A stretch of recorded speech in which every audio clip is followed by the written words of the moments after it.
سر جی، آپ سے ایک بات کہنی ہے، اگر اجازت ہو تو۔ اگلے دن لنچ ٹائم پر شمس ریت کے آفس پہنچ گیا۔ ارے آئے نا بابا۔ ریت ہمیشہ اسے بہت عزت سے بلاتا تھا۔ بیٹھے نا۔ اس نے کبھی امتیاز نہیں رکھا تھا، اپنے اور اپنے ملازموں میں امتیاز نہیں رکھتا تھا وہ۔ شمس کو بھی اس نے اسی لیے رکھا تھا کہ وہ پہلے کسی سرکاری بینک میں سرکاری نوکری کرتا تھا۔ وہاں سے ریٹائرمنٹ کے بعد اس کے پاس اتنے اخراجات نہیں تھے کہ وہ سکون سے بیٹھ کر کھاتا۔ پیٹ کا ایندھن ختم کرنے کو وہ سبزیوں اور پھلوں کی ریہڑی لگاتا تھا۔ ریت نے ایک بار اس سے پھل لیے۔ اس کے بات کرنے کے انداز سے ریت کو لگا کہ وہ کچھ پڑھا لکھا ہے۔ وہ 3 دن مسلسل اسے نہ صرف پھل لیے بلکہ اس سے بات چیت بھی کی، جس سے اسے معلوم ہوا کہ وہ مجبوری میں یہ ریہڑی لگاتا ہے۔ ریت نے اسے وہیں اپنے آفس کے گارڈ کے طور پر رکھنے کا سوچا اور جلد ہی اپنی سوچ کو عملی جامہ پہنایا۔ آفس کے پاس ہی اس کی رہائش کا بھی انتظام کر دیا۔ اس کے علاوہ میڈیکل فری کر دیا اور بھی بہت سی مراعات وہ اسے دیتا رہتا تھا۔ شمس اس کی ٹیبل کے سامنے رکھی کرسی پر ٹک گیا۔ سر جی، وہ مجھے مطیبہ بیٹی کے بارے میں کچھ بتانا ہے آپ کو۔ شمس کی بات سن کر وہ بری طرح چونکا۔ کیا مطلب؟ وہ الجھا۔ سر جی، وہ مطیبہ بیٹی میرے گھر پر ہے۔ شمس سر جھکائے اسے حقیقت بتانے لگا۔ کیا؟ ریت حیرت زدہ سے بولا۔ جی صاحب، وہ… اور پھر شمس ریت کو اس رات کی ہر حقیقت بتاتا چلا گیا۔ ریت سر تھام کر رہ گیا۔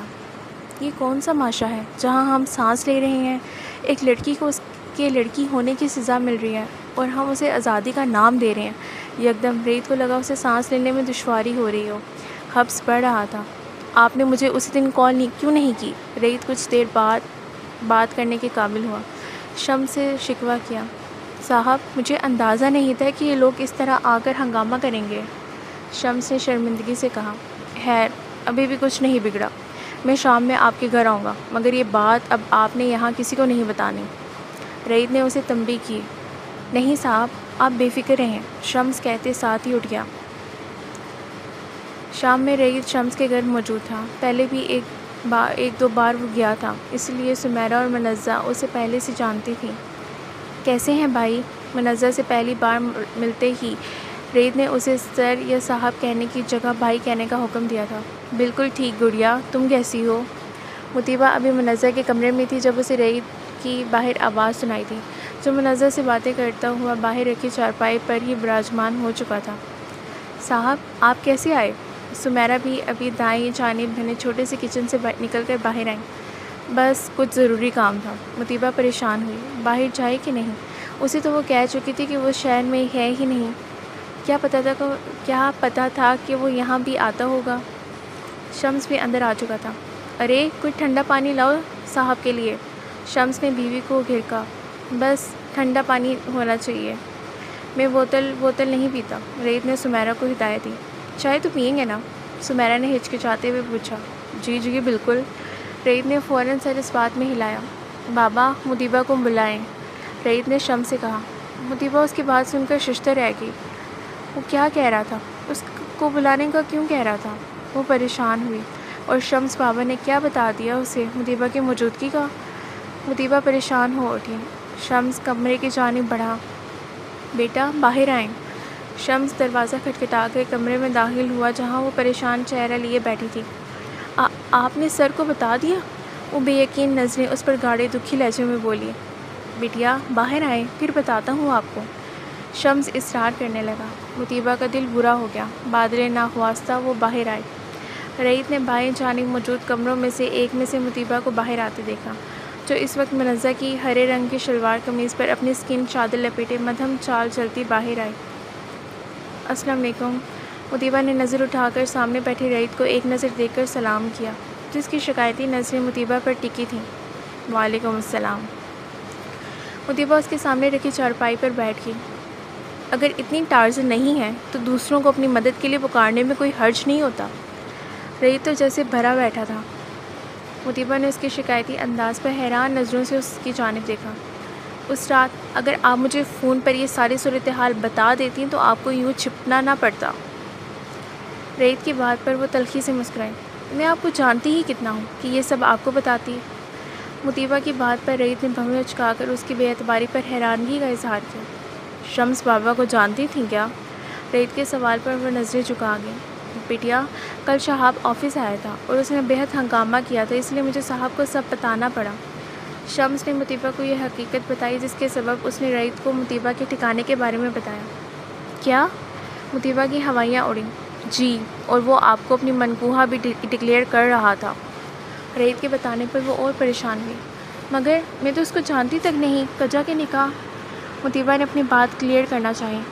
آج کل کے زمانے میں کیا نہیں ہو سکتا؟ وہ آپ کے ڈاکومنٹس لے کر ہی اس لیے گیا تھا کہ آپ کے سائن کو کاپی کر کے جعلی نکاح نامہ بنوا لے۔ رعید کے بتانے پر وہ سر تھام کر رہ گئی۔ اب کیا کروں؟ اس کا ذہن حقیقت میں معاف ہو چکا تھا۔ اسے لگا وہ گرداب میں پھنسی جا رہی ہے۔ اللہ بہتر کرے گا۔ وہ تو شکر ہے کہ شمس بابا نے آپ کے بارے میں مجھے بتا دیا ہے۔ کوئی حل نکالتے ہیں، آپ پریشان نہ ہوں۔ رعید نے ایک بے ضرر مگر کسی قدر گہری نگاہ اس پر ڈالی۔ رات میں اس نے کچھ سوچ کر حسن کو فون ملایا۔ السلام علیکم، بابا کیسے ہیں؟ 2-4 دن سے اس کی بات نہیں ہو پائی تھی، وہ بھی کچھ مصروف تھے۔ وعلیکم السلام بابا کی جان، لگتا ہے بہت مصروف ہو گئے ہو، بابا بھی بھولے ہوئے ہیں۔ انہوں نے شکوہ کیا۔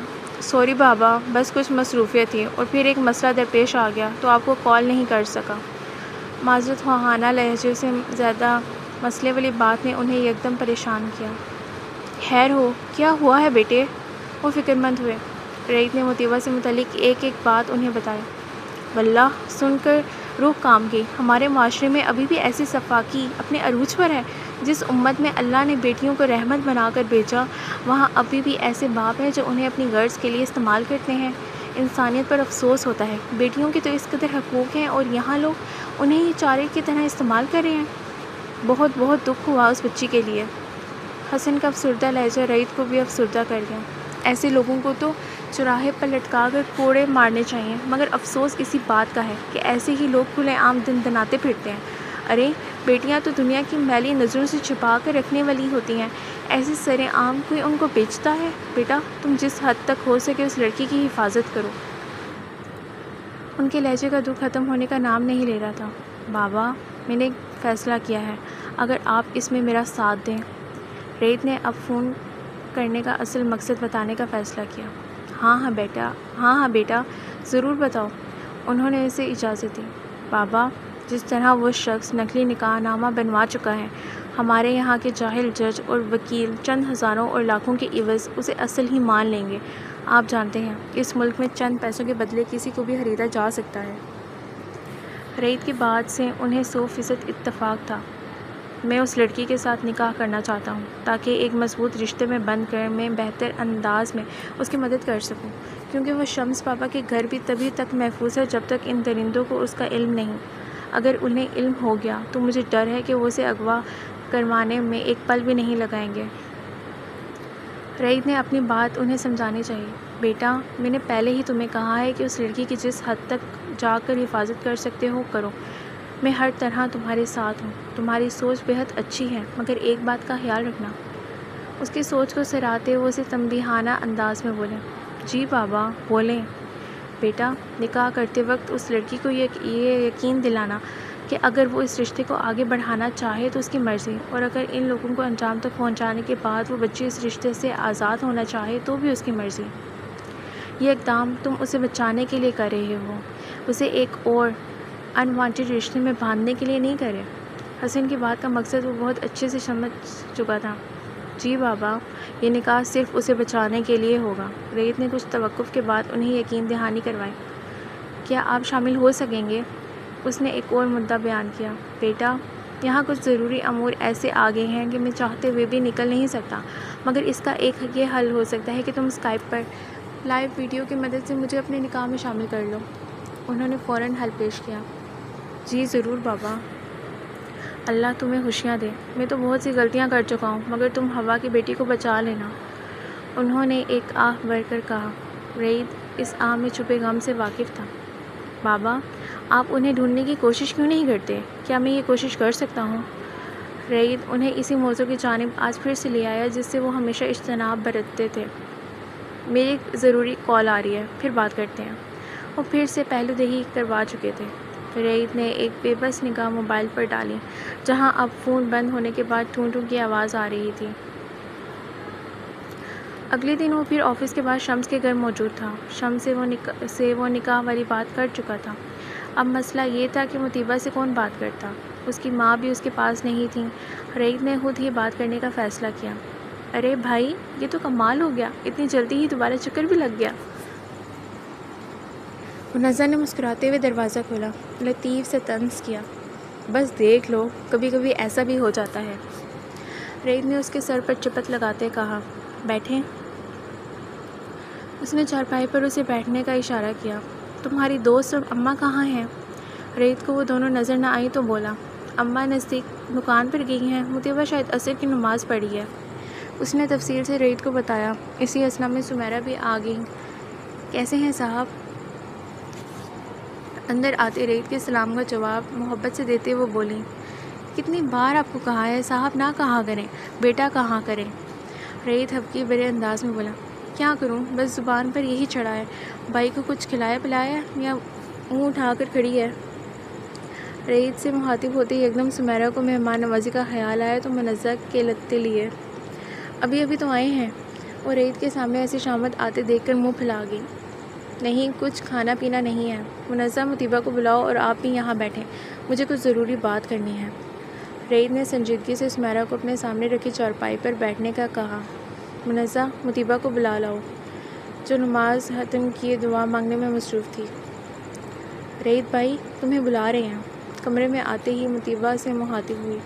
وہ جائے نماز سمیٹ کر دھڑکتے دل لیے باہر آئی۔ نہ جانے اب شہاب نے کیا کر دیا ہے، پریشانی عروج پر تھی۔ خود سے ہی مخاطب ہوتی باہر آئیں۔ اسے باہر آتا دیکھ کر رعیت نے جھکا سر اٹھایا۔ مطیبہ نے نظر ملتے ہی سلام کیا، کیسی ہیں آپ؟ سلام کا جواب دیتے اس نے ہنوز سنجیدہ لہجے میں پوچھا، ٹھیک۔ وہ مختصر سا جواب دیتی سمیرہ کے قریب ہی ٹک گئی۔ مجھے آپ سب سے کچھ ضروری بات کرنی ہے، خاص طور سے مطیبہ کی رائے اور ان کی اجازت چاہیے۔ اس کی بات پر تینوں نے چونک کر اسے دیکھا۔ رعیت نے ایک نظر مطیبہ پر ڈال کر موڑ لی۔ میں نے اس سب مسئلے کا ایک حل یہی نکالا ہے کہ مطیبہ کا کسی سے نکاح کروا دیا جائے، تاکہ ایک مضبوط رشتے میں بند کر ان کا شوہر بہتر انداز میں شہاب کا مقابلہ کر سکے۔ رعیت کی پہلی بات پر وہ جو سر جھکائے بیٹھی تھی جھٹکے سے سر اٹھایا، کیونکہ اس کا نکاح جعلی ثابت کرنے کے لیے بہت ضروری تھا، اور دوسری بات کہ اگر اسے اس گھر کا علم ہو گیا کہ آپ یہاں چھپی ہوئی ہیں تو وہ یہاں آنے میں ایک پل کی بھی دیر نہیں لگائے گا، اور شمس بابا اور یہ لوگ اتنی ہمت والے نہیں کہ آپ کو بچا سکیں، نہ ہی میں آپ کو بچا سکوں گا، کیونکہ چاہے جعلی ہی صحیح مگر بہرحال وہ نکاح کے پیپرز ہیں اس کے پاس۔ اب کی بار رعیت مطیبہ سے مخاطب ہوا جو گم سم ہو چکی تھی، نکاح کون کرے گا اس سے؟ آخر ان تینوں میں سے سمیرہ نے خاموشی توڑی، میں۔ رعیت کی بات پر مطیبہ نے پھٹی پھٹی نظروں سے اسے دیکھا، کیا کہہ رہے ہیں آپ؟ بالآخر وہ بول پڑی، میں جانتا ہوں یہ سب آپ کے لیے عجیب ہے، مگر میں اس سے زیادہ مخلص طریقے سے آپ کی مدد نہیں کر سکتا، اور یہ صرف نکاح ہے تاکہ آپ کی حفاظت کرتے وقت کوئی قانون مجھے چیلنج نہ کرے کہ تم کس رشتے سے اس لڑکی کی مدد کر رہے ہو۔ آپ خود سوچیں، ایسے میں کیا جواب دوں گا؟ رعیت نے مکمل کھل کر بات کی۔ مطیبہ شش و پنج میں مبتلا تھی۔ میرے خیال میں رعیت ٹھیک کہہ رہا ہے، اس سب کے بغیر ہم تمہیں ان درندوں سے بچا نہیں سکتے، اور تم کب تک کیوں چھپ کر رہو گی؟ سمیرہ نے اسے حقیقت کا سامنا کروایا۔ مگر یہ کیسے؟ مطلب میں کیسے کر لوں؟ وہ تینوں اس کی کیفیت سمجھ رہے تھے۔ یوں اس کی کمپنی کا باس اس کی جان بچانے کو اپنے آپ کو پیش کر دے تو مقام حیرت ہی تھا۔ ایک جانب مرد کا اتنا بھیانک چہرہ اس کے باپ اور شہاب کی صورت تھا، اور تو دوسری جانب اسی صنف کا ایسا رحم دل چہرہ شمس اور رعیت کی صورت تھا۔ آپ کو بالکل پریشان ہونے کی ضرورت نہیں، جیسے ہی شہاب والا معاملہ کلیئر ہوگا، اسے جیل ہو جائے گی تو میں اس نکاح کو ختم کر دوں گا۔ رعیت نے اسے یقین دلایا کہ وہ یہ سب واقعی اس کی مدد کرنے کے لیے کر رہا ہے۔ اور آپ کے گھر والے، کیا وہ کچھ نہیں کہیں گے آپ کو یوں ایک بے سہارا کے لیے اپنی جان خطرے میں ڈالنے پر؟ مطیبہ نے الجھ کر اسے دیکھا، وہ کیوں کر رہا تھا؟ وہ اتنا اچھا کیوں تھا؟ میری فیملی میں صرف میرے بابا ہیں، اور ان کی اجازت لینے کے بعد ہی میں آپ سے بات کر رہا ہوں۔ رعیت نے یہ معاملہ بھی کلیئر کیا، اور آپ کی مدر سے بھی میں بات کر لوں گا۔ آپ مجھے ایڈریس بتا دیں تاکہ میں ان سے بات کر سکوں اور انہیں بھی پروٹیکشن میں لے سکوں۔ رعید نے سمیرہ اور منزہ کے سامنے ایسے ظاہر کیا جیسے رعید اس کے گھر کے پتے سے ناواقف ہو، حالانکہ وہ اسے ایک بار چھوڑ کر بھی آیا تھا، مگر اس کے انداز سے مطیبہ کو سمجھ آ گئی کہ وہ اس بات کا ذکر ان دونوں کے بھی سامنے نہیں کرنا چاہتا تھا، اور مقصد یقیناً مطیبہ کی عزت رکھنا تھا، تاکہ وہ مطیبہ کو غلط لڑکی نہ جانے۔ ہم لوگوں کے اندر کی سوچ نہیں پڑھ سکتے، اس لیے کبھی کبھار مار کھا جاتے ہیں۔ احتیاط ہر جگہ لازمی ہوتی ہے، چاہے وہ کوئی اپنا ہی کیوں نہ ہو۔ رعید کی معاملہ فہمی مطیبہ کو اچھی لگی۔ منزہ ایک پیپر اور پین دینا۔ مطیبہ کے کہنے پر منزہ فوراً کمرے میں بڑھی۔ بیٹا، اللہ تمہیں اس نیکی کا یقیناً بہت اچھا اجر دے گا۔ سمیرہ آنکھوں کی نمی صاف کرتے ہوئے بولی۔ وہ کل کی خود پریشان تھی، یوں اچانک اس بچی کے لیے اللہ ایسا مضبوط سہارا بھیجے گا وہ سوچ بھی نہیں سکتی تھی۔ رعید نے سمیرہ کی دعا پر ایک نظر سامنے بیٹھے جھکے سر پر ڈال کر آمین کہا۔ منزہ جیسے ہی کاپی اور پین لائی، مطیبہ نے اس پر اپنے گھر کے ساتھ موجود شمیم کے گھر کا ایڈریس لکھ دیا۔ بیٹا، میرا خیال ہے کہ پہلے تم ماں سے فون پر بات کر لو، بلکہ میں کر لیتی ہوں اور اس کے گھر کے حالات بھی پتہ کر لیتی ہوں۔ یہ نہ ہو شہاب اسی بات کی تاک لگائے بیٹھا ہو کہ کب تم وہاں جاؤ، یا کوئی ایسا ذریعہ وہاں جائے جس سے ہوتا وہ تم تک پہنچے، اور رعید کو تو وہ پہلے ہی سازشی گردان چکا ہے۔ منزہ کی بات پر ان تینوں نے سر ہلایا۔ بالکل صحیح بات ہے، میں تو اس کے سامنے آ چکا ہوں۔ یہ نہ ہو ہمارا پلان اسی طرح دھرے کا دھرا رہ جائے اور وہ میرے وہاں جانے پر کسی شک میں مبتلا ہو جائے۔ رعید نے سمیرہ کی بات کی تائید کی۔ صحیح ہے نا، اس کی اماں سے بات کر کے پھر ہم تمہیں بتا دیں گے۔ سمیرہ نے بات سمیٹی۔ ٹھیک ہے، پھر میں چلتا ہوں۔ رعید اٹھ کھڑا ہوا۔ اب ہم آپ کے نکاح کے چھوارے کھائیں گے۔ منزہ سے چھڑنے لگی۔ رعید کے چہرے پر ہلکی سی مسکراہٹ ظاہر ہو کر معدوم ہو گئی، جبکہ مطیبہ کا چہرہ لمحہ بھر کو سرخ ہوا۔ اس نے نظر ادھر ادھر کر کے خود کو نارمل کرنے کی کوشش کی۔ اللہ سب بہتر کرے گا بس۔ سمیرہ نے دل سے دعا دی۔ چلتا ہوں۔ رعید نے منزہ کو گھوری سے نوازا۔ وہ کھلکھلائی۔ اسی رات مطیبہ نے فون ملا کر سمیرہ کو دیا۔ اپنے نکاح کی بات اب وہ خود ماں سے کیسے کرتی؟ چاہے نکاح کیسے بھی ہو رہا تھا، مگر اس کے لیے یہی اس وقت ضروری تھا۔ وہ حقیقت پسند تھی اور جانتی تھی رعید صرف اسے بچانے کے لیے یہ سب کر رہا ہے۔ اس کا یہی احسان بہت تھا۔ مطیبہ کو نہ چاہتے ہوئے بھی یہ احسان لینا تھا۔ اپنی عزت اسے اپنی انا سے پیاری نہیں تھی، اور عزت بچانے کی کوئی اور صورت اس نکاح کے علاوہ اس کے سامنے نہیں تھی۔ کیسی ہو بہن؟ سمیرہ نے بات کا آغاز کیا۔ کیسی ہو سکتی ہوں بہن؟ میری جان کا ٹکڑا یوں طوفانوں کی زد میں ہے۔ آپ یہ بتائیں، ایسے میں کیسی ہو سکتی ہوں؟ وہ یاسیت بھرے لہجے میں بولی۔ بہن، اللہ پر یقین رکھیں، وہ آپ کو اس مشکل سے ضرور نکالے گا۔ سمیرہ نے انہیں تسلی دی۔ اسی پر تو یقین ہے، وہ سٹ آہ بھر کر بولی۔ تو بس سمجھیں کہ وہ یقین پورا ہونے جا رہا ہے۔ انہوں نے مسرت آمیز لہجے میں کہا۔ کیا مطلب؟ وہ ناسمجھی سے بولی۔ کل شہاب مطیبہ کے آفس میں بہت ہنگامہ کر کے گیا، پھر ہم نے مجبوراً اس کے باس کو سب بتا دیا۔ وہ بہت اچھا بندہ ہے، اس نے ساری بات سن کر آج ایک حل بتایا ہے، جس کے لیے ہمیں آپ کی نہ صرف اجازت کی ضرورت ہے بلکہ وہ آپ سے ملنا بھی چاہتا ہے۔ رفیہ حیرت سے سب سن رہی تھی۔ جی بہن بتائیں۔ اصل میں شہاب نے جھوٹا نکاح نامہ بنایا ہے، جس کی وجہ سے رعید جو کہ مطیبہ کا باس ہے، اس نے سوچا ہے کہ وہ مطیبہ کو اپنے نکاح میں لے کر شہاب جیسے گنڈے کا مقابلہ کر سکے اور اس کے پاس موجود نکاح نامے کو غلط ثابت کر سکے، اور بالفرض اس نے نکاح کا پیپر نہیں بنایا تب بھی وہ اسے آرام سے جیل بھجوا سکے۔ سمیرہ کی بات سن کر رفیہ سوچ میں پڑ گئی۔ بہن، مجھے تو کچھ سمجھ ہی نہیں آ رہی۔ وہ حقیقتاً پریشان تھی اور حیران بھی تھی۔ ارے وہ ایسے ہی تھوڑی نکاح کر لے گا، آپ اس سے مل لیں، مگر مسئلہ یہ ہے کہ کیا آپ کے گھر کے آس پاس شہاب کے بندے ہیں؟ یہ نہ ہو وہ ملنے کے لیے آئے اور شہاب اس کا پیچھا کرتا مطیبہ تک پہنچ جائے، یا پھر آپ کو تنگ کریں کہ آپ مطیبہ کا پتہ بتائیں، کیونکہ اب تک تو شہاب کو یہ بھی نہیں پتا کہ آپ کہاں ہیں۔ سمیرہ کی بات غلط نہیں تھی، کہہ تو ٹھیک رہی ہیں بہن۔ اچھا میں ایسا کرتی ہوں، کل آپ کے ہی گھر آ جاتی ہوں، وہی مطیبہ کے باس سے مل لوں گی۔ رافیہ نے ہچکچاتے ہوئے حامی بھر لی۔ کیونکہ میرے گھر کے آس پاس ہر وقت شہاب کے 2 بندے موجود ہوتے ہیں جو کہ گھر کی پہرہ داری کر رہے ہیں کہ کہیں میں یا مطیبہ یہاں آئیں اور وہ ہمیں پکڑ لیں۔ سمیرہ کا شک بالکل درست تھا، اس لیے میں نے سوچا تھا کہ آپ کی طرف رعید نہ ہی جائے تو بہتر ہے۔ سمیرہ نے اپنا شک بتایا۔ جی بالکل، آپ نے صحیح کیا۔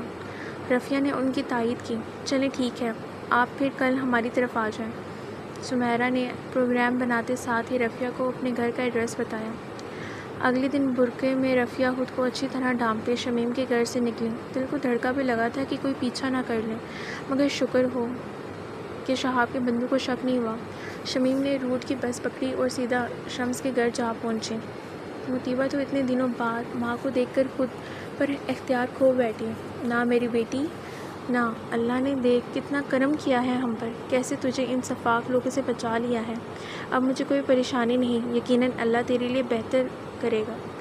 مطیبہ کو ساتھ لگائے سمیرہ کے ساتھ ہی چارپائی پر بیٹھی تھی۔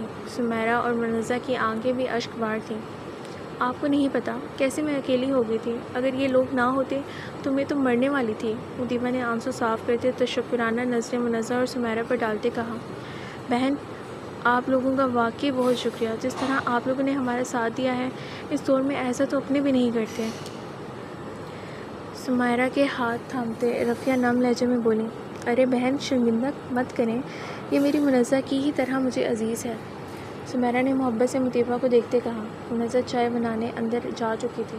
دروازے پر کھٹکا ہوا۔ میں دیکھتی ہوں۔ سمیرہ چارپائی سے اٹھی، دروازہ کھولا تو سامنے رعیت تھا۔ کیسی ہیں آپ؟ رعیت نے محبت سے پوچھا۔ اللہ کا شکر ہے، آؤ نا۔ انہوں نے ایک جانب ہوتے رعیت کو اندر آنے کا راستہ دیا۔ رفیہ کی متحیر نظریں اس خوبصورت شخص کو دیکھ رہی تھیں۔ اونچا لمبا رعیت، بلیک پینٹ کوٹ پہنے، وائٹ شرٹ کے اوپر اسٹیل گرے ٹائی لگائے، جیل سے بالوں کو خوبصورتی سے جمائے، خوشبو میں وسا تیکھے نگوش والا رعیت انہیں کسی شہزادے سے کم نہ لگا۔ السلام علیکم۔ رعیت تعظیمانہ رفیہ کے آگے جھکا، جو پلک جھپکے بنا اسے دیکھ رہی تھیں۔ نہ جانے کہاں سے یاد کے پردوں پر کسی کی بھولی بسری یاد تازہ ہوئی۔ چونک کر اپنے سامنے جھکے رعیت کے کندھے پر شفقت بھرا ہاتھ رکھا۔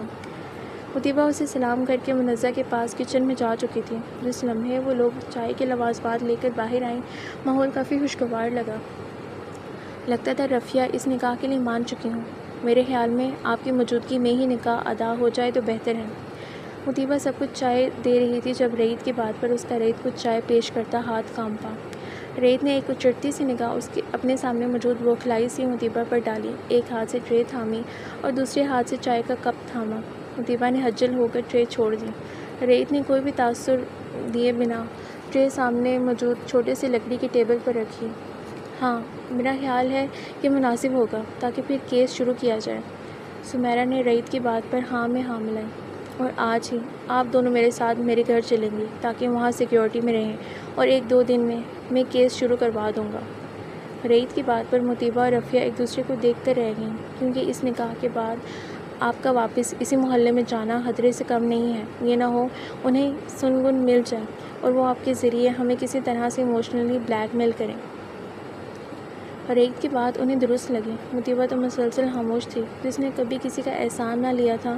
یوں اچانک زندگی میں کسی کا اتنا بڑا احسان لینا پڑ رہا تھا کہ کوئی شخص اسے اپنا نام ہی دینے پر تل گیا تھا۔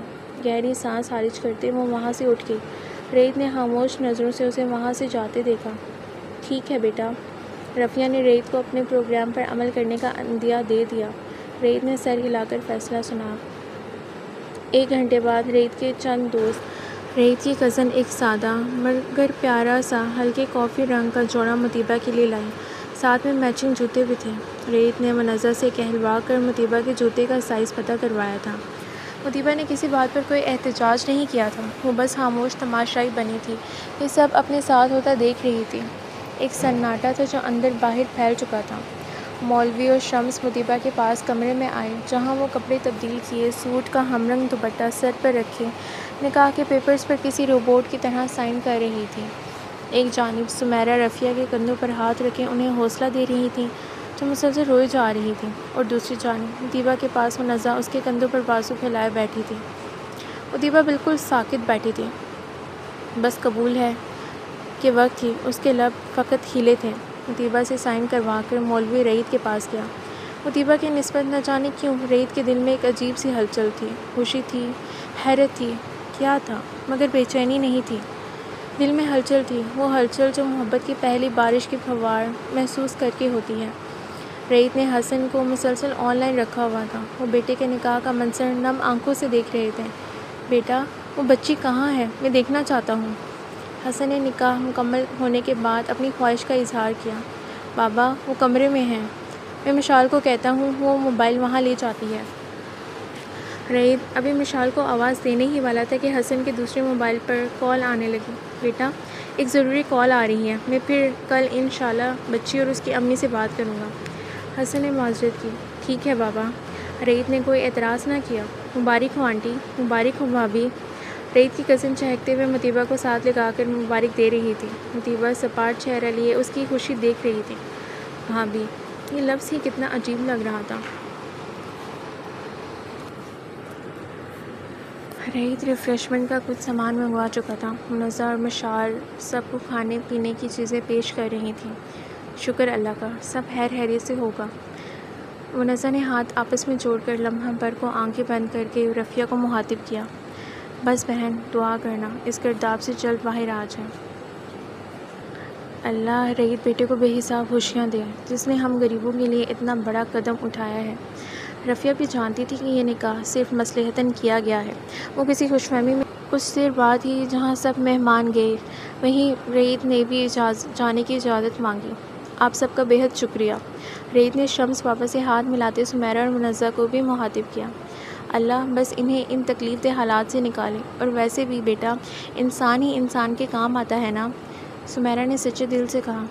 ہم اسے بہت یاد کریں گے، بہت پیاری بیٹی ہے۔ سمیرہ مطیبہ کو ساتھ لگاتے محبت سے بولی۔ رعید کو اس کی اس قدر خاموشی بہت چبھ رہی تھی، پریشان کر رہی تھی۔ وہ بالکل گمسم تھی۔ رعید نے اس کے بے تاثر چہرے سے نظریں ہٹائیں۔ اوکے منزہ، تم آنا میری اکیڈمی، تمہاری جاب کا بندوبست کرتی ہوں۔ مشال منزہ سے ملتے ہوئے بولی۔ چند ہی لمحوں میں ان کی بہت اچھی دوستی ہو گئی تھی۔ ضرور، منزہ نے حامی بھر لی۔ گھر سے باہر نکلتے سمیرہ نے مطیبہ کو اچھی طرح چہرہ ڈھکنے کا کہا۔ پھر منزہ نے خود ہی آگے بڑھ کر اس کے دوپٹے سے ہی اس کا نقاب سیٹ کر دیا۔ بھابھی، آپ آگے بیٹھیں۔ گاڑی کے پاس آتے ہی مشال نے اسے آگے بٹھانا چاہا۔ نہیں مشال، آپ آگے بیٹھ جاؤ، میں یا امی بیٹھتے تو کسی کے بھی دیکھ لیے جانے کا خطرہ ہے۔ مشال کو سہولت سے انکار کرتے وہ پچھلی سیٹ کا دروازہ کھول کر بیٹھ گئی تھی۔ حالانکہ وہ نقاب میں تھی اور رفیہ برقعے میں، مشال نہ سمجھے سے اس کا انکار سن کر وہیں جمی رہی۔ رعید نے اسے اشارہ کر کے آگے بیٹھنے کا کہا۔ مطیبہ، مشال کو یہ نہیں کہہ سکتی تھی کہ نکاح کے ایک پیپر سائن کر لینے سے میں واقعی تمہاری بھابھی نہیں بن جاؤں گی، اور نہ اس رحم دل شخص کی بیوی۔ یہ ایک مجبوری ہے، اور مجبوریوں کو میں یوں کیش کروانے کی قائل نہیں۔ میں کل بھی اس کی ملازم تھی، آج بھی اس کی ملازم ہوں، مالکن نہیں بن گئی۔ آنسو پیتے اس نے نظریں باہر بھاگتے دوڑتے منظر پر جمائیں، مگر بیک ویو مرر سے دو آنکھیں اس کی آنکھوں کی وحشت سے انجان نہیں تھیں، اس کی آنکھوں میں چھپے درد کو محسوس کر رہی تھیں۔ رعید نے پہلے مشال کو ڈراپ کیا، پھر گاڑی اپنے گھر جانے والے راستے پر بڑھا دی۔ کچھ دیر بعد ہی گاڑی ایک عالیشان بنگلے کے آگے رکی۔ مطیبہ اور رفیہ کو تو وہ کوئی محل ہی لگا تھا۔ آئیے۔ گاڑی پورٹیکو میں کھڑی کر کے وہ باہر نکلا۔ اس کی تقلید میں وہ دونوں بھی باہر آئے۔ رعید انہیں اپنے پیچھے آنے کا اشارہ کرتا برآمدے کی سیڑھیاں چڑھ کر اندرونی حصے کی جانب بڑھا۔ لکڑی کا منکشف دروازہ کھول کر ان دونوں کو اندر بڑھنے کا کہا۔ وہ دونوں خاموشی سے اندر آ گئیں۔ سامنے بڑا سا ہال تھا، جس کے چاروں جانب مختلف دروازے تھے۔ رعید انہیں لیے پہلے ہال کی سیڑھیاں اتر کر صوفوں کی جانب بڑھا۔ بیٹھیں آپ۔ انہیں بیٹھنے کا اشارہ کر کے کسی ملازم کو آواز دی۔ ٹھنڈا لاؤ۔ ملازم کو حکم دے کر وہ اپنے سامنے موجود صوفوں پر بیٹھی رفیہ اور مطیبہ کی جانب متوجہ ہو۔ رفیہ برقع اتار رہی تھیں، مطیبہ نے بھی نقاب گرا لیا تھا۔ ابھی آپ دونوں کچھ دن باہر نہیں جائیں گی، میں مشال سے کہوں گا آپ دونوں کے کپڑوں کا بندوبست کر دے۔ رعید نے کسی باس کے سے ہی انداز میں انہیں اگلے دنوں کا لاحِ عمل بتایا تھا۔ اتنی دیر میں ملازم جوس لا چکا تھا۔ تینوں کو اس نے گلاس پیش کیے۔ بابا کچھ دنوں میں آ جائیں گے، تو میں زیادہ جلدی اس سب مسئلے کو حل کروں گا۔ رعید کو سمجھ نہیں آ رہی تھی کہ ان دونوں سے کیا بات کریں، تو کیس کے حوالے سے ہی ڈسکس کرنے لگا۔ آنٹی، آپ کے بھائی نے کبھی آپ سے کانٹیکٹ نہیں کیا؟ رعید نے رفیہ سے نہیں بیٹے، وہ تو ایسے گیا، سب تعلق ختم کر کے گیا کہ کہیں بھولے سے بھی میں اس سے کوئی رابطہ نہ کر سکوں۔ انہوں نے لمبا سانس کھینچتے ہوئے کہا۔ اور آپ کے کوئی کزنز، کوئی خالہ ماموں؟ رعید کی بات پر انہوں نے نفی میں سر ہلایا۔ جب میرے اپنے بھائی نے مجھ سے تعلق نہیں رکھا تو کسی اور رشتہ دار نے مجھے کیا سمجھنا تھا؟ رفیہ نے دکھ سے کہا۔ اکبر، کھانا لگاؤ۔ رعیت نے ملازم کو پھر سے ہانک لگائی۔ کھانا کھا کر رعیت نے ایک کمرہ مطیبہ اور رفیہ کو دکھایا۔ آپ اگر الگ سونا چاہتی ہیں تو اس کے ساتھ والے کمرے میں سو سکتی ہیں۔ رعیت نے مطیبہ کو مخاطب کیا۔ ارے نہیں بیٹا، اتنا بڑا تو کمرہ ہے، ہم اکٹھے ہی سو جائیں گے۔ مطیبہ کے بولنے سے پہلے ہی رفیہ بولی۔ رعیت پھر بھی منتظر نگاہوں سے اس کی جانب دیکھ رہا تھا۔ کچھ تو کفر ٹوٹے۔ نہیں ٹھیک ہے سر۔ مطیبہ نے آخری لفظ بول کر اسے اپنا اور اس کا اصل تعلق باور کروایا۔ Okay, good night. رعیت سر ہلا کر کمرے سے باہر چلا گیا۔ مطیبہ نے اس کی نظروں کی گرفت سے آزاد ہونے پر سکھ کا سانس لیا۔ وہ کیوں اسے یوں اور مسلسل دیکھتا رہتا تھا، وہ سمجھ نہیں پا رہی تھی۔ وہ کوئی حور پری نہیں تھی اور اس بات سے وہ اچھی طرح واقف تھی۔ اگلے دن رعیت تو صبح جلد ہی آفس چلا گیا۔ 11 بجے کے قریب مشال لدی پھندی آئی۔ السلام علیکم، کیسی ہیں آپ دونوں؟ مشال بہت محبت سے ان سے ملی۔ بالکل ٹھیک، تم سناؤ؟ کل کی نسبت آج مطیبہ کا رویہ اس سے کافی بہتر تھا۔ مشال کو تھوڑا حوصلہ ہوا۔ میں بھی ٹھیک ہوں، یہ کپڑے آپ لوگوں کے لیے لے کر آئی ہوں، چیک کر لیں۔ اب آپ لوگوں کو لے جا نہیں سکتی تھی، اس لیے جو مجھے سمجھ آیا اسی اندازے سے میں لے آئی ہوں۔ مشال نے شاپر کھول کر ان میں سے چیزیں نکالتے ہوئے کہا، کیونکہ اس کے کہنے پر بھی مطیبہ نے خود سے ایک بھی شاپر کو ہاتھ نہیں لگایا تھا۔ رفیہ تو اس سے ملتے ہی چاشت کی نماز پڑھنے چلی گئی تھی۔ دیکھو، وہ محبت سے 4-5 سوٹ جو اس نے مطیبہ کے لیے لیے تھے اس کے پاس صوفے پر لے آئے۔ مطیبہ نے سرسری نگاہ ان پر ڈالی۔ سوٹ سب ایک سے بڑھ کر ایک تھے۔ میں نے کبھی اتنے مہنگے کپڑے استعمال نہیں کیے، اس لیے مجھے نہیں پتا کہ اچھے ہیں یا برے، مگر تم جس محبت سے لائی ہو یقیناً اچھے ہی ہیں۔ مطیبہ یکدم تلخ بولتے بولتے مشال کے چہرے پر پھیلنے والے سائے کو دیکھ کر بات بدل گئی۔ اوہ تھینک یو، یہ تم پر بہت اچھے لگیں گے۔ وہ محبت سے اس کے پاس بیٹھتی اسے خود سے لپٹا کر بولی۔ تم سر کے کس رشتے سے کزن ہو؟ مطیبہ اس کے ہاتھ میں تھامے کپڑوں کو شاپر میں رکھتے ہوئے بولی۔ میں رعیت بھائی کی خالہ کی بیٹی ہوں۔ مشال بھی اس کی مدد کرتے ہوئے بولی۔ اور تم رعیت بھائی کو سر کیوں کہہ رہی ہو؟ وہ ہسبینڈ ہے تمہارے اب؟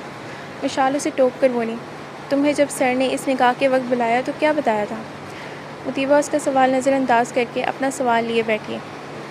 یار رعیت بھائی شروع سے کچھ عجیب سے بندے ہیں، ان کی سائیکی میں آج تک نہیں سمجھ سکی۔ جب بھی ہم کزنس ان سے شادی کا پوچھتے کہ کس سے کریں گے تو وہ ہمیشہ یہی کہتے کہ کسی بہت حور پری سے نہیں، ایسی ہو جس کے کردار میں ایسی بات ہو کہ وہ مجھے کلک کرے۔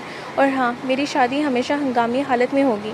پتہ نہیں مجھے کیوں یقین ہے کہ میری شادی عام لوگوں کی طرح نہیں ہونے والی، اور دیکھ لو تم دونوں کی شادی واقعی ہنگامی حالت میں ہوگی۔ مشال کی حور پری والی بات میں وہ اٹکی ہوئی تھی۔ مجھے زیادہ تو نہیں معلوم، بس اتنا جانتی ہوں کہ رعیت بھائی نے کہا تھا مجھے اس وقت تمہاری ضرورت ہے، تمہاری بھابھی لانی ہے، اپنا وعدہ پورا کیا ہے، شادی ہنگامی حالت میں ہے اور میری بیوی کے پیچھے چند نیچ لوگ لگے ہیں، ان سے بچانے کے لیے یہ سب اس طرح کرنا پڑ رہا ہے، اور بس میں آ گئی۔ مشال جس بات کو اتنے آسان انداز میں بیان کر رہی تھی وہ مطیبہ کو ہضم کرنا بہت مشکل ہو رہی تھی۔ اس کے تو حواس بھابھی، میری بیوی اور وعدہ پورا کرنے میں بری طرح الجھ گئے تھے۔ وہ تو رعیت کی اسی بات پر یقین رکھے ہوئے تھی کہ حالات بہتر ہوتے ہی وہ اسے چھوڑ دے گا، تو پھر یہ سب باتیں مشال سے کہنے کا کیا مقصد تھا؟ اس کے چہرے پر موجود تفکرات شاید مشال نے جان تو لیے تھے مگر انہیں پڑھ نہیں سکی تھی۔ کیا ہوا؟ تم اتنے پریشان کیوں ہو؟ کچھ غلط کہہ دیا میں نے؟ اس کی ہمنک شکل دیکھ کر وہ یہی سمجھی کہ رات میں گاڑی میں آگے بیٹھنے والی بات کی طرح اب بھی اسے کوئی بات بری لگی ہے۔ نہیں نہیں، مطیبہ حواسوں میں لوٹی۔ شکر ہے، رات میں بھی شاید تمہارا موڈ آف ہو گیا تھا میری کسی بات پر، تو میں سمجھی تم ابھی بھی خفا ہو گئی ہو۔ اسے محبت سے پھر سے اپنے ساتھ لپٹاتے ہوئے شکر کرنے لگی۔ تم نے اپنا گھر دیکھا ہے؟ اب وہ اشتیاق سے اسے پوچھنے لگی۔ نہیں مشال، میں چلو آؤ دکھاؤں۔ اس کا ہاتھ پکڑ کر بات کاٹتی ہوئی اسے لیے کھڑی ہو گئی۔ وہ اسے مشال کو سمجھا نہیں سکتی تھی کہ یہ گھر اس کا نہیں ہے، وہ یہاں صرف ایک مسافر کی طرح آئی ہے، ایسا مسافر جو کچھ دیر سستانے کو کسی سرائے میں پناہ لیتا ہے۔ یہ اس کا گھر نہیں، پناہ گاہ تھی، اور پناہ گاہوں میں لوگ تعمر نہیں رہتے۔ مگر فی الحال وہ خاموش تھی۔ نہ جانے کس مصلحت کے تحت رعیت نے اسے حقیقت نہیں بتائی تھی۔ اس سے پوچھے بنا وہ مشال سے کچھ نہیں کہہ سکتی تھی، خاموشی سے اس کے ساتھ چلتی رہی۔ مشال نے ہی خانسامہ کو کھانا بنانے کا آرڈر دیا، خانسامہ سے بھی اس کا تعارف گھر کی حیثیت سے کروا دیا۔ مشال ابھی اس کو مت بتاؤ، آخر اسے مشال کو ٹوکنا پڑا۔ ارے کیوں نہ بتاؤں، تم نے کل سے سب کو کھینچ کر رکھنا ہے، نہیں تو یہ ڈھیلے پڑ جاتے ہیں، اور رعیت بھائی کے پاس اتنا کہاں ٹائم ہوتا ہے کہ وہ ان پر چیک رکھیں، سو اب یہ تمہاری ڈیوٹی۔ مشال اس کے کچھ بھی سنے بنا بس اپنی ہی کہی جا رہی تھی۔ وہ سارا دن مشال ان کے ساتھ ہی رہی۔ اب کچھ دن نہیں آ سکوں گی، اکیڈمی بھی تو چلانی ہے نا۔ وہ جانے کی تیاری کر رہی تھی جب مطیبہ سے مخاطب ہوئی۔ کس کی؟ تمہاری اکیڈمی؟ مطیبہ نے سوالیہ انداز میں پوچھا۔ ہاں نا، ماں بدولت کی اکیڈمی ہے، کلاس 6 سے گریجویٹ کے اسٹوڈنٹس تک کی۔ کل منزہ کو آفر کی تھی نا وہاں آ کر پڑھانے کی۔ وہ ان دونوں کے ساتھ چلتے ہوئے لاؤنج کے دروازے سے باہر لان کی سیڑھیاں اتر کر اپنی گاڑی کے پاس جا رہی تھی۔ ماشاء اللہ، رفیہ نے ستائشی انداز میں کہا۔ صحیح، مطیبہ کچھ سوچ میں پڑ گئی۔ اوکے آنٹی، اپنا خیال رکھیے گا۔ وہ محبت سے رفیہ سے ملی اور پھر مطیبہ سے۔ بہت مزہ آیا تمہارے ساتھ بیٹا، رفیہ نے صاف گوئی سے کہا۔ مجھے بھی، آتی جاتی رہوں گی، ڈونٹ وری۔ بال چٹک کر گوگلز پرس میں سے نکال کر پہنے، گاڑی میں بیٹھ کر سٹارٹ کرتے ان دونوں کی جانب الوداعیہ انداز میں ہاتھ ہلایا۔ مطیبہ اور رفیہ بھی اس سے ہاتھ ہلا کر اس کی گاڑی باہر نکلتے ہی اندر کی جانب چل پڑیں۔ رات میں رعیت کے ساتھ کھانا کھانے کے بعد جس لمحے وہ کمرے میں گیا اور رفیہ عشاء کی نماز پڑھنے، تب مطیبہ نے اس کے کمرے میں جانے کا سوچا۔ صبح مشال کے ساتھ ہی اس کا کمرہ دیکھ تو آئی تھی، مگر کمرے میں داخل تب بھی نہیں ہوئی تھی۔ اس کا کمرہ کوئی بہت لگژری روم نہیں تھا۔ دروازہ کھلتے ہی سامنے زمین سے تھوڑا سا اونچا بیڈ، اس طرح تھا کہ سیدھے پھٹے پر میٹرس رکھا ہوا تھا۔ کمرے کے دائیں جانب گلاس وال سے لان کا ہر منظر دیکھا جا سکتا تھا۔ گلاس وال پر دبیز پردے پڑے تھے۔ بیڈ کے بالکل سامنے رائٹنگ ٹیبل تھی جس پر ایک لیمپ اور ایک پین ہولڈر تھا، اور ساتھ ایک ریوالونگ کرسی۔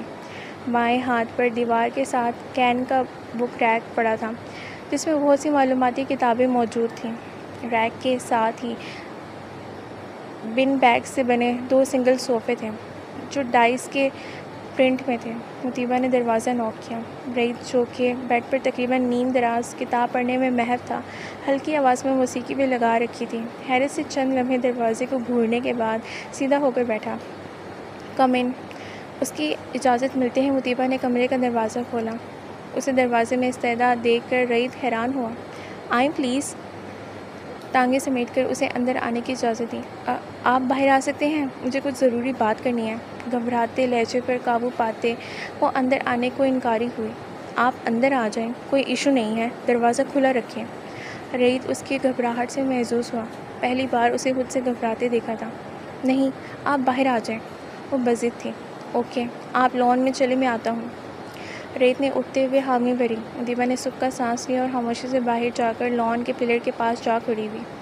فینسی لائٹس ارد گرد جگر جگر کر رہی تھیں۔ پورے ماحول پر عجیب سا سکوت طاری تھا۔ ہر چیز خاموش تھی، ایک سحر میں لپٹی ہوئی لگ رہی تھی، اور اسی سحر کو رعیت کے قدموں کی چاپ نے توڑا۔ جی، خیریت تھی؟ رعیت نے اس کے قریب کھڑے ہوتے اسے اب غور سے دیکھا تو اندازہ ہوا وہ کل کے نکاح والے سوٹ کی جگہ یقیناً مشال کے لائے ہوئے گرے اور پرپل سوٹ میں موجود تھی۔ دوپٹے کو چادر کی طرح اوڑھا ہوا تھا۔ جی، پہلے تو ان سب کپڑوں کا شکریہ جو آپ نے مشال سے کہہ کر ہمارے لیے منگوائے۔ نظروں کو ادھر ادھر گھماتے ہلکا سا رخ موڑے وہ رعیت کی نظروں کو پوری طرح اگنور کر رہی تھی۔ رعیت کو نظریں چرانے کا یہ کھیل بہت مزہ دے رہا تھا۔ سینے پر ہاتھ لپیٹے گرے کرتا شلوار میں وہ مطیبہ کا صبر آزما رہا تھا۔ ویل، آپ کے ساتھ نکاح کے بعد آپ کے نان نفقے کی ذمہ داری مجھ پر ہے، تو آپ کے لیے یہ سب لا کر میں نے کوئی احسان نہیں کیا، اپنا فرض پورا کیا۔ رعیت کے تفصیلی جواب پر اس کی ہتھیلیوں میں پسینہ آیا۔ مگر مجھے یہ احسان لگا کیونکہ یہ سب مجبوری کی وجہ سے ہے، لہٰذا میں چاہتی ہوں کہ جب تک ہم یہاں ہیں تو میں پھر سے آفس جوائن کر لوں۔ مطیبہ کے مطالبے پر رعیت نے بھویں سکیڑیں۔ ایکسکیوز می، جب تک میں کیس نہیں کرتا تب تک تو آپ یہاں سے نکل نہیں سکتی۔ شاید آپ بھول گئی ہیں کہ کچھ لوگ آپ پر گھات لگائے بیٹھے ہیں۔ رعیت کی بات پر اس نے ایک خاموش مگر خفا سی نظر رعیت پر ڈالی۔ میں جانتی ہوں، مگر میں ایسے یہاں مفتے میں یہاں نہیں رہ سکتی۔ آنکھیں جھکائے ہاتھوں کو مروڑتی وہ ضدی لہجے میں بولی۔ آپ کو وضاحت میں دے چکا ہوں کہ شوہر ہونے کے ناطے آپ کے خرچ کی ذمہ داری میری ہے۔ رعیت نے پھر سے اسے واضح کیا۔ یہ ایک وقتی تعلق ہے۔ مطیبہ نے اب کی بار جتاتی نظروں سے اسے دیکھا۔ جی بالکل، لیکن بہرحال ہے۔ رعیت نے دو ٹوک انداز میں کندھے اچکاتے کہا۔ اوکے، اگر میں آفس نہیں جا سکتی تو کیا آپ کی کزن مشال کی اکیڈمی میں پڑھا سکتی ہوں تاکہ ہمارے کھانے پینے کا خرچہ میں آپ کو دوں؟ ریت کا دل کیا اس خودداری کی ماری لڑکی کا دماغ درست کر دے۔ انسان کو خوددار ہونا چاہیے، مگر اتنا نہیں کہ وہ وقت اور حالات نہ دیکھے۔ میں نے آپ کو کہا کہ مجھے آپ کے یہاں رہنے کا معاوضہ چاہیے۔ ریت اب کی بار خطرناک حد تک سنجیدہ ہو۔ لیکن مجھے یوں اچھا نہیں لگ رہا کہ ہم یوں آپ پر کسی بوجھ کی طرح پڑ گئے ہیں۔ ریت کا دل کیا اپنا سر پیٹ لے، مرغے کے وہی ایک ٹانگ۔ اس نکاح کا مشورہ آپ نے دیا تھا۔ ریت کے سوال پر وہ عجیب نظروں سے اسے دیکھ کر رہ گئی۔ نہیں، کیا ریت کو یاد نہیں؟ جب یہ فیصلہ میں نے کیا تھا تو اس کے نفع نقصان سب سوچ کر کیا تھا۔ جب نکاح کرتے میری مرضی تھی تو آپ کا خرچ اٹھانے کی مرضی بھی میری تھی، لہٰذا فضول سوچوں کو دماغ میں جگہ دینے سے بہتر ہے آپ اس بات پر فوکس کریں کہ ہمیں اس مسئلے سے کیسے نپٹنا ہے۔ اس سے متعلق کوئی اچھا مشورہ دیں گی تو ضرور سنوں گا، فضول باتیں سننے کے لیے میرے پاس ٹائم نہیں ہے۔ اب کی بار ریت نے لگی لپٹی رکھے بغیر اسے لتاڑا۔ مگر مجھے اسٹاپ اٹ مطیبہ، ریت کے لہجے میں غصہ دھرایا۔ جب اس مسئلے سے نکل جائیں تو آپ کے رہنے کا جتنا خرچہ ہوگا وہ سود سمیت میں لوں گا، فکر مت کریں۔ خوددار آپ ہیں تو مفت کی روٹیاں میں بھی کسی کو نہیں دیتا۔ ریت کی بات کا ذو معنی پن سمجھے بنا وہ ریلیکس ہو گئی۔ اوکے، آپ سب خرچہ مجھے بتا دینا، میں اپنی پیس میں سے آپ کو دے دوں گی۔ مطیبہ جلدی سے خوش ہوگی یہ سوچ کر کہ یہ سب قرض ہیں۔ ضرور، ہر لمحے کا حساب اور خرچ بتاؤں گا۔ ریت کے لہجے کی گمبھیرتا اور نظروں کی گہرائی نے اب کی بار مطیبہ کو چونکایا۔ اسے ریت کے لہجے میں کچھ انوکھا احساس محسوس ہوا تھا جسے وہ فی الحال جھٹلانے پر آمادہ تھی۔ اب ریلیکس ہو کر سو جائیں۔